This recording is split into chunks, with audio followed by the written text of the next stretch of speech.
अस्सलाम वालेकुम स्टूडेंट्स।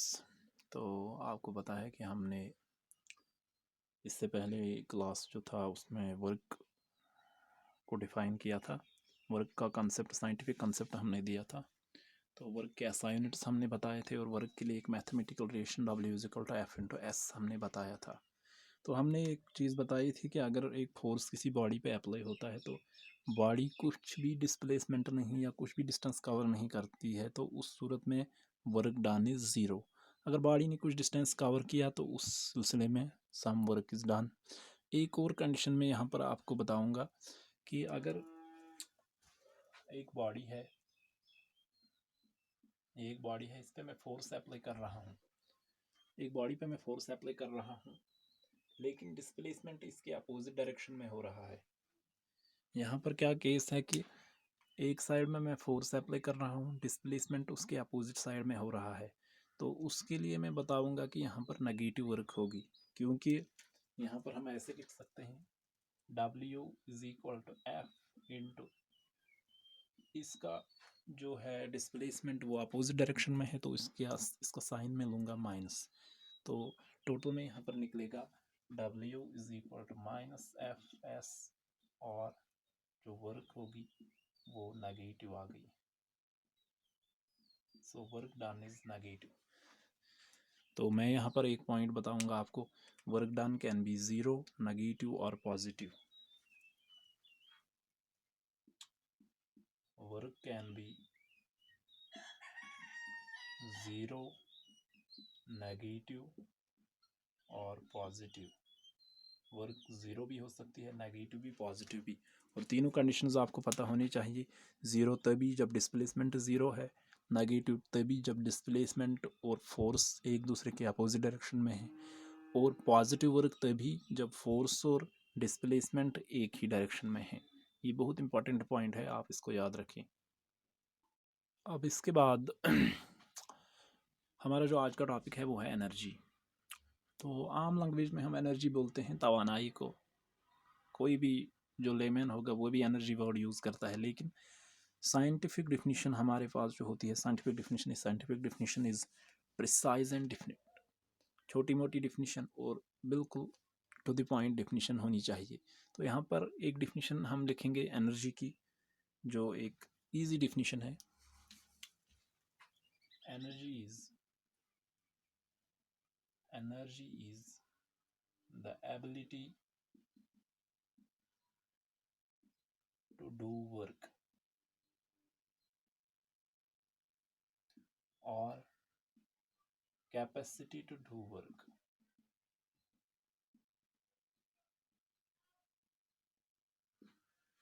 जो एनर्जी होती है, साइंस में हम एनर्जी किसको बोलते हैं? Energy is the ability to do work और it is the capacity to do work.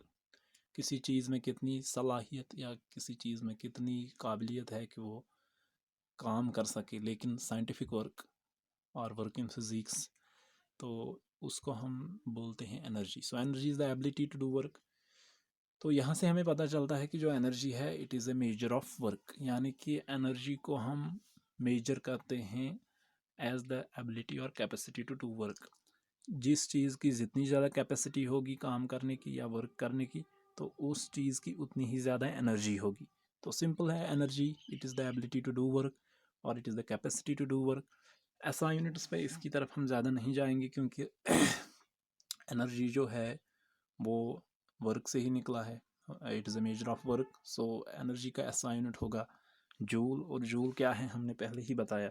बस इधर हम ऐसे लिखेंगे, ऐसा यूनिट एनर्जी का है जूल। और हमने CGS भी बताया है, CGS इज अर्ग। हमने ये भी बताया है आपको कि 1 joule is equal to 10⁻7 ergs. जो हमने होमवर्क रखा था आपको कि 1 joule how it is equal to 10⁻7 ergs, I hope आपने किया होगा। तो ये हमने यहाँ पर बताया कि ऐसा unit of energy that is joule, like we told in work. इसके बाद हम देखेंगे टाइप्स और फॉर्म्स ऑफ एनर्जी। एनर्जी के कितने टाइप्स हैं और कौन कौन से फॉर्म्स हैं, किस किस शक्ल में एनर्जी होती है। तो बहुत से टाइप्स हैं एनर्जी के या बहुत से फॉर्म्स हैं। हमने आम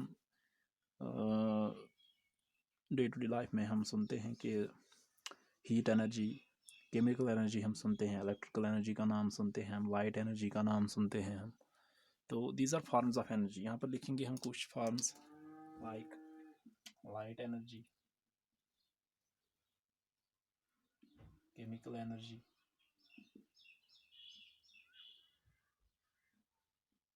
साउंड एनर्जी हम बोल सकते हैं, हीट एनर्जी, इस तरीके से हम बोल सकते हैं kinetic energy, potential energy,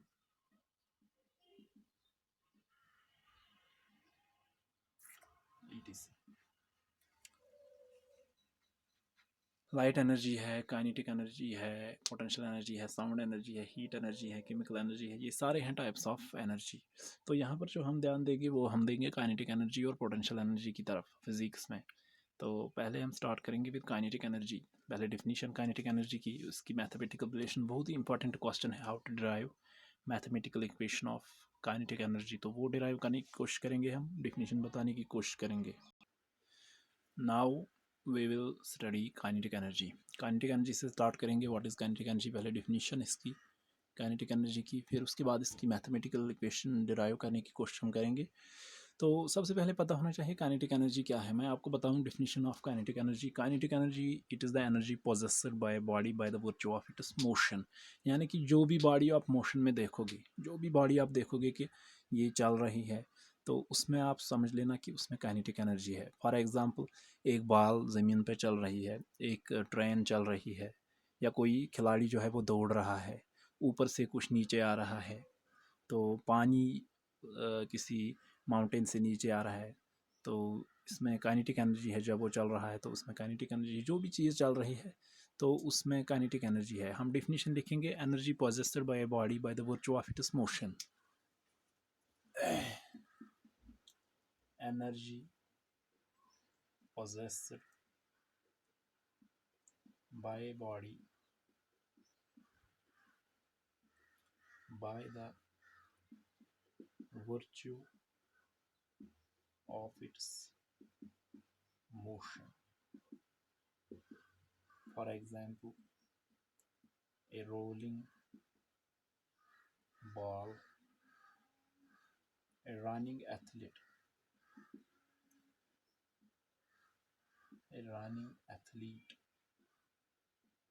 a moving car। Energy possessed by a body by the virtue of its motion. एक बॉडी में जो भी एनर्जी होगी by the virtue of its motion, यानी कि जब ये चल रही होगी। एग्जांपल्स हमने दी, ए रोलिंग बॉल, एक बॉल चल रही है ज़मीन पे, एक रनिंग एथलीट, एक खिलाड़ी दौड़ रहा है, ए मूविंग कार, एक गाड़ी चल रही है, कार चल रही है या रेल चल रही है, सब में काइनेटिक एनर्जी है। बहुत सिंपल डिफिनीशन है, इसको आप याद रखें। Now let us study about mathematical equation for kinetic energy. इसको डिराइव करने की कोशिश करेंगे हम। डेरिवेशन से पहले हम कुछ चीज़ों की तरफ, यहाँ पर एक चीज़ की तरफ ध्यान रखेंगे। ये मैंने यहाँ पर ली एक बॉडी, इस बॉडी पर मैंने कुछ फोर्स अप्लाई किया, फोर्स एफ, और इस फोर्स की वजह से ये बॉडी डिस्प्लेस हुई यहाँ तक। सपोज इसने डिस्टेंस जो है एस कवर किया, बॉडी पे मैंने फोर्स अप्लाई किया, बॉडी फोर्स अप्लाई करने के बाद यहाँ पर पहुँच गई। तो पहले इसकी वेलोसिटी जो थी, इनिशियल वेलोसिटी, उसको मैंने यू से दिखाया। उसके बाद जो फाइनल वेलोसिटी इसकी थी उसको मैंने वी से डिनोट किया। तो इस पूरे प्रोसेस के दौरान बॉडी ने जो डिस्टेंस कवर किया वो एस। तो अब मैं देखूँगा इस बॉडी में कौन कौन सी चेंजेस आ गई। सबसे पहले मैं काम करूँगा, मैं देखूँगा यहाँ पर इक्वेशंस ऑफ मोशन हमने पढ़ी हैं, इक्वेशंस ऑफ मोशन। तो उसमें से थर्ड इक्वेशन जो है आपको याद होगा, v square minus u square is equal to 2as। V square minus u square is equal to 2as। इसमें से मैं s का वैल्यू निकालूंगा, s मल्टीप्लाई है यहाँ पर, तो s निकलेगा यहाँ पर, v square minus u square divided by आएगा ये 2a। इसको मैं यहाँ पर फर्स्ट नाम रखूँगा, ये मुझे काम आएगा अभी। s is equal to v square minus u square divided by 2a। उसके बाद में यहाँ पर एक और चीज़ देखूँगा, जो मैंने फोर्स यहाँ पर अप्लाई किया F, मुझे पहले ही पता है कि F is equal to ma।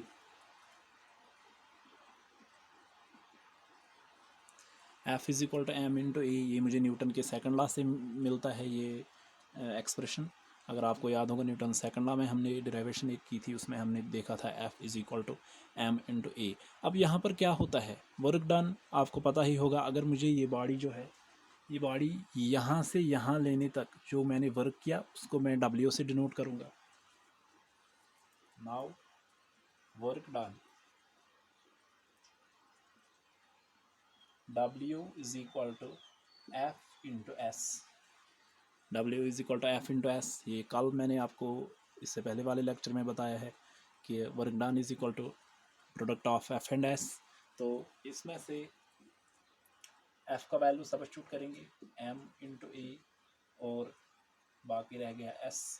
अब क्या करेंगे हम, जो वर्क डन है, work done M into a into S निकला, इस S का वैल्यू यहाँ पर सब्स्टिट्यूट करेंगे और देखेंगे क्या होता है।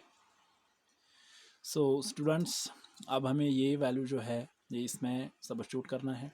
आप देखेंगे इस एक्सप्रेशन में क्या हमें बनता है, is equal to M into a into s. S का वैल्यू यहाँ से v square minus u square divided by 2a, इसको ब्रैकेट में रखेंगे। ये a और a कैंसिल हो गया, यहाँ से निकला m into v square minus u square divided by 2। फिलहाल हम यहाँ तक पहुँचे, यहाँ पर हमने a और a को कैंसिल किया और यहाँ से हमें निकला m into v square minus u square divided by 2। अब यहाँ पर मैं एक कंडीशन सपोज करता हूँ। सपोज ये बॉडी जो है, जब इसने यहाँ से अपना जर्नी स्टार्ट किया था, सपोज यहाँ पर मैं लूँगा initial velocity was 0।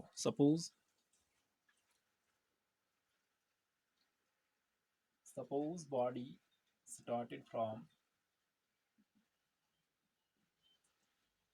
Initial velocity equal to 0। Suppose इस बॉडी ने स्टार्ट जब जर्नी किया था तो इनिशियल वेलोसिटी 0 था, तो इसमें 0 यू का वैल्यू 0 सब्स्टिट्यूट करेंगे, देखते हैं क्या निकलता है।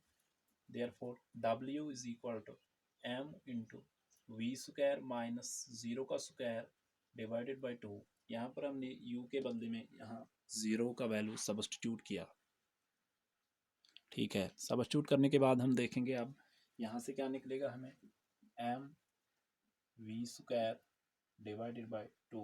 0 तो 0 का वैल्यू कुछ नहीं है, वी स्क्वायर माइनस 0 यानी कि वी स्क्वायर ही रहेगा उधर, डिवाइडेड बाई 2। यानी कि इसमें से हमें क्या निकला, हम अब फाइनल एक्सप्रेशन लिखेंगे वर्क डन कितना निकला हमें।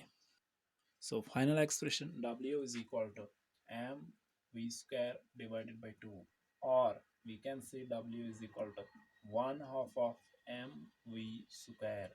ये वर्क डन जो है यही इस बॉडी में काइनेटिक एनर्जी लाता है। जब हम फोर्स अप्लाई करते हैं या कोई वर्क उधर करते हैं, वही इस बॉडी में निकल आता है एज काइनेटिक एनर्जी। और वी कैन से यहाँ पर काइनेटिक एनर्जी जो है वो हमें निकली 1/2 ऑफ m वी स्क्वायर। ये एक्सप्रेशन आपको याद रखनी है। Kinetic energy is equal to 1/2 of m v square provided when the body starts from rest, जब बॉडी ने स्टार्ट किया रेस्ट से। इस एक्सप्रेशन को आप ऐसे भी लिख सकते हो, ऐसे भी डिनोट कर सकते हैं हम कैपिटल E और स्मॉल k से काइनेटिक एनर्जी को। E k is equal to 1/2 of m v square, 1/2 of m v square. तो ये थी रिलेशन जो हमें निकालनी थी। आई होप कि आपको समझ आया होगा। तो नेक्स्ट टॉपिक के साथ नेक्स्ट टाइम हाजिर होंगे। शुक्रिया।